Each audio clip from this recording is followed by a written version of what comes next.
Mike Cipot, North Brunswick football. This is my 8th year as the head coach.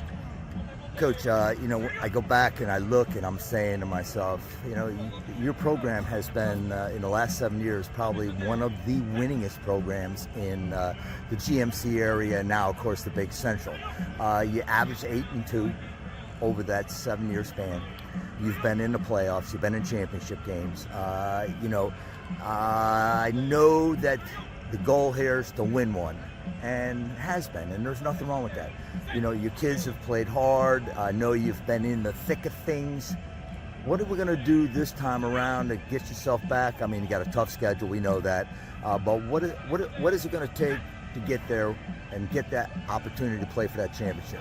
I mean, we love the challenge that we have ahead of us. We love that we have a tough schedule, and we're okay with that. We want a tough schedule. It's going to prepare us for the playoffs. Our goal is to make the playoffs. We need to get back to that first-round game. We got guys that want to come back out here and get to where we need to be. We love the athletes that we got running around here. We did a tremendous job as a staff working on our discipline, our leadership stuff in the off-season. We had a leadership council doing our 6 a.m. workouts, and I think it's going to benefit us going forward. I think over the years, and you've gone into the playoffs with that sick feeling because you couldn't beat Cranford, which is a great program in itself. And I've been at many of those games, and they're back and forth, and you had opportunities in all of those games, but didn't come up and win that game.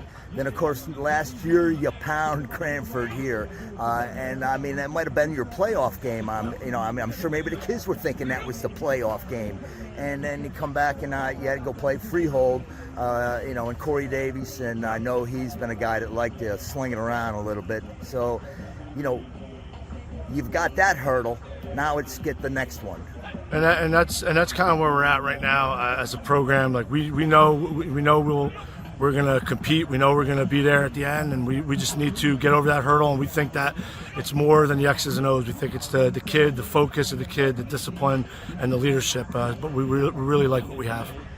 And who are the guys we got to look for this year? I mean, obviously you can't. Anytime you have a kid like Shahir Dawood, committed to Penn, great kid, great leader, excellent student. You got Cargbo leading the defense. You got Tommy Karoma out here. You got Anthony Walker. You got Ruhan leading the O-line. So we got a lot of good pieces that are going to be for the puzzle. You got a lot of pieces to the puzzle back. And let's not forget Al. I mean, he manages it out there on the offensive end. You've always been able to run the football and, sprinkle in some pass. So I'm sure we're going to see some of that this season. You open up with a program that has been a perennial power. I know myself, having played against Jackson. Now you got a Middlesex connection down there. Vin Mistretta running the program. What can we expect from that early on? They're going to challenge our toughness, and we're working on all that. Vinny's family, and I love the Mistretta family, and we know what we're up against when we go down there. It's a short team, and we got to match their toughness, and we got a tough game, and that's what we're prepared for. I want to wish you the best of luck in 2024. Thank you.